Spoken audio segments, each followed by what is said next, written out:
Oi, boa tarde. Eu sou Dayana Schmidt-Peter, sou estudante de licenciatura em Educação do Campo pela Federal de Santa Maria e faço parte do Polo de Canguçu. Bom, eu vou falar sobre o artigo publicado pela nossa querida Ana Maria Primavesi, que fala sobre agroecologia e manejo do solo. Bom, atualmente a gente tem 3 maneiras de manejo do solo agrícola, né? O convencional ou químico, o orgânico por substituição de insumos e o agroecológico.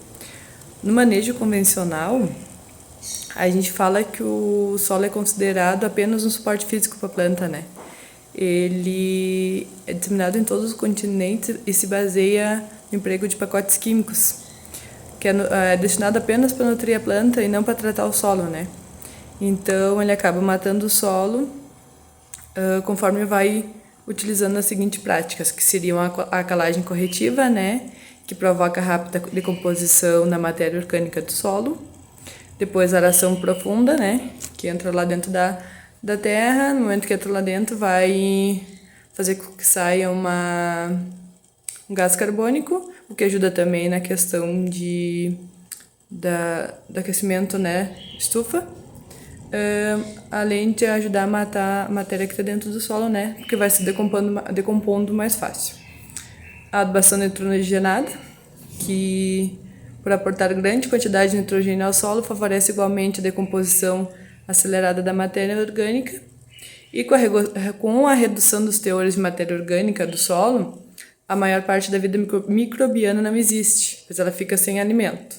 E sem ação da matéria orgânica dos micro-organismos, o solo desagrega, compacta, endurece. Assim, a capacidade dele de produção fica muito mais baixa e vai morrendo. E cada vez tu precisa usar mais os pacotes químicos, mais cal, mais coisas para conseguir produzir ainda alguma coisa. Além disso tudo, o manejo convencional também tem outros efeitos negativos no solo, que seriam os agrotóxicos, né? Que eles fornecem só 45% daquilo que a planta necessita. Então, ela fica desnutrida. E aí ela fica muito mais suscetível a ataque de insetos e de outros micro-organismos, né? Como fungos e bactérias e vírus. E aí acaba que ela vai eliminar aquela planta, porque ela não tem outro tipo de planta, outra coisa ali para ela atacar, né? O solo é pobre. Então, como o fungo e as bactérias também precisam se alimentar, eles acabam atacando a produção. Depois vem os herbicidas, que são utilizados para manter os solos limpos de plantas nativas. E aí, assim como os insetos e micro-organismos, as plantas nativas elas são ótimos indicadores de problemas, né? Ou de coisas boas também. Dependendo da planta, ela vai mostrar que o nitrogênio está baixo ou que está alto, ou que o solo está seco, ou que o solo é muito úmido. Então, no momento que tu pega um herbicida e mata tudo, tu acaba que tu não tem como saber, né, nesses indicativos perante a natureza. Também aquecimento do clima, que conforme a pessoa vai se desmatando, né, para fazer as monoculturas, fica tudo limpo, então o ar corre mais, né, o vento também, o solo fica limpo, é mais fácil aquecer, é mais fácil secar, é mais fácil, né, compactar o solo.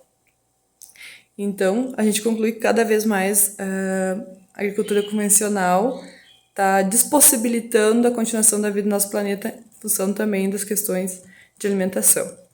Depois tem uma agricultura orgânica por substituição de insumos, que aí ela vem ser um pouquinho melhor que a convencional, mas ela não trata o problema, né? Melhor, ela só trata o problema, ela não busca a solução do problema. Então, tu vai acabar trocando os herbicidas, os fungicidas, essas coisas para outros kits, né? E tu vai continuar trabalhando da mesma maneira completamente no solo pobre, porque tu tá só tratando o problema em cima, tu não tá aprofundando. E aí tu acaba que tu não melhora ele, então tu vai estar só tendo mais trabalho do que a agricultura convencional e acaba produzindo menos. E aí tu precisa ter um mercado com preço mais alto para tu conseguir ter um retorno, né?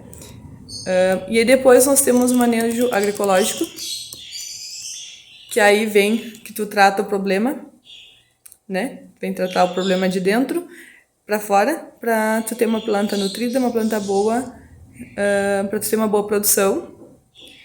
Então, a ecologia se refere ao sistema natural de cada local, envolvendo o solo, clima, seres vivos, bem como as inter-relações entre esses 3 componentes.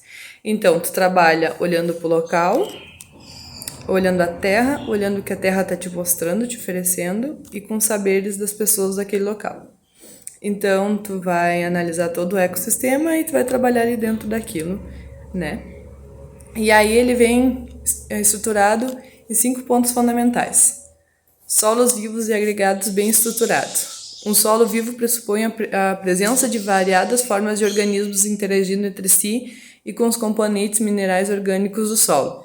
Essa dinâmica biológica exerce uma função essencial na agregação do solo de modo a torná-lo grumoso e permeável para o ar e para a água. Além disso, são esses organismos que mobilizam os nutrientes e os disponibilizam para as plantas.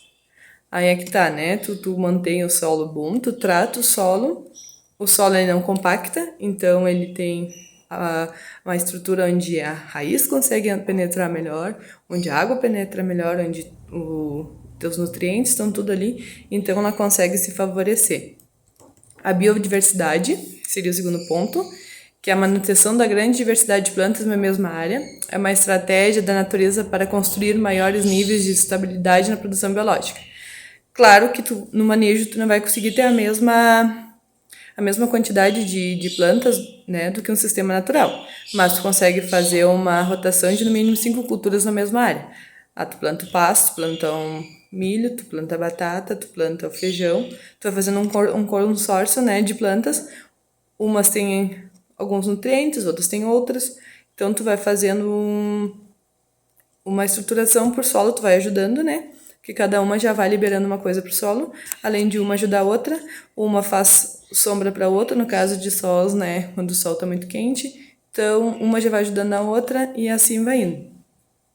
Além também do plantio de coquetéis de adubação verde, composto para ter 5 ou 7 espécies diferentes, que aí tu pode plantar, né, existem espécies que tu planta, depois tu corta ela, deixa ela no solo, né, ela é uma adubação verde. Rotação em áreas com lavouras e com pasto, né? Tu planta um tempo pasto, depois tu planta outra coisa, depois tu volta pro pasto, planta outro tipo de planta, né? De cultura. E aí o solo vai sempre, né, absorvendo coisas diferentes e vai perdendo coisas diferentes, digamos, né? Então tu nunca vai estar só trabalhando com um manejo num lugar só e o teu solo não vai ficando pobre. Depois, o terceiro ponto seria a proteção do solo contra o aquecimento excessivo, o impacto da chuva e o vento permanente. E aí a gente fala de uma cobertura permanente, né? A gente fala de cobertura, tu planta, pode plantar, digamos, um canteiro de couve, tu vai capinar, tu vai deixar teu solo limpo. Não é uma boa ideia, porque se deixar teu solo limpo, o sol quente vem, vai queimar, vai secar teu solo. E se chover, a chuva provavelmente vai escorrer por cima ou vai penetrar pouco, principalmente se for uma chuva forte, né? E vai fugir, então o solo não vai sugar aquilo que ele precisava de umidade. Agora, se tu trabalhar com uma cobertura, se tu botar, tipo, né, cobertura de azevém, tu corta o azevém e bota ali em cima bonitinho, né? Tu faz uma camada. No momento que vem o sol não vai penetrar diretamente ali naquele solo, né? Então ele não vai superaquecer tanto. E no momento que a chuva vem, a chuva vai penetrando na palha e o solo vai conseguindo sugar lá para dentro, porque a palha vai segurando ela aqui em cima, né? Ela não vai escorrer. Então, esse é um dos pontos muito importantes, né, na agricultura agroecológica, né? De tu ter uma cobertura de solo para tu manter ele mais frio e mais úmido, né? Bons desenvolvimentos das raízes.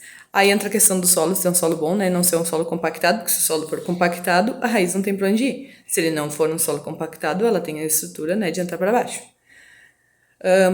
Aí a gente pode usar também o uso de um pau para fazer a covinha, né? Se o teu solo tá bom, ele vai ser um solo fofinho, o pauzinho vai entrar lá dentro, quanto mais entra, melhor, né, pela questão da raiz. Fazer a poda da raiz da muda seria, né, podar ela na volta ali, deixar ela com a raiz mais nova do que a velha que ela já vem, né? Seria uma boa indicação. e evitar a deficiência de boro, porque o boro é um nutriente indispensável para que substâncias fotossintetizadas sejam translocadas das folhas para as raízes, né? Então, cuidar essa parte também. E a autoconfiança do agricultor, que seria o último ponto e talvez o mais importante, que aí a gente entra no ponto de que antigamente a gente não tinha esses químicos, né? Tanto os inseticidas, os bactericidas, essas coisas todas. E o produtor conseguia produzir.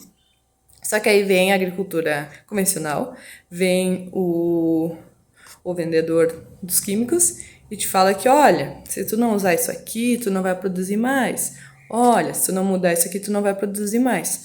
Aí o agricultor perde a sua autoconfiança daquilo que ele acreditava. Ah, porque se eu plantar em tal lua, se eu plantar na lua crescente, na lua minguante, que na minha família tem isso, né? Plantar no sábado, a lua minguante, a verdura, ela tende a produzir melhor. Então isso é uma autoconfiança do agricultor.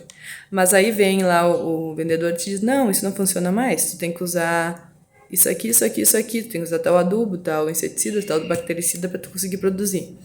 Então o agricultor vai perdendo a confiança. No sistema agroecológico, não.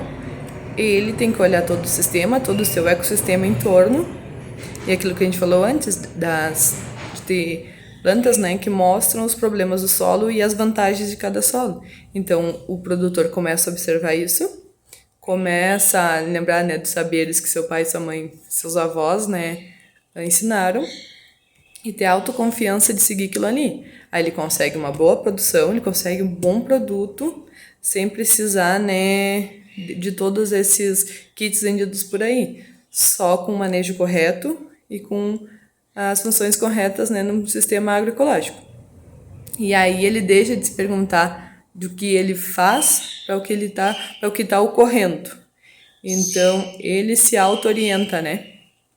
E é isso, com o tempo ele vai começar a produzir melhor do que a agricultura convencional, né? Porque tu vai gastar menos, teus recursos estão ali e tu vai acabar tendo um alimento muito melhor junto com a natureza que Deus criou e que respeita as leis eternas e que acredita em si mesmo. Acho que isso é muito interessante, a última frase, né?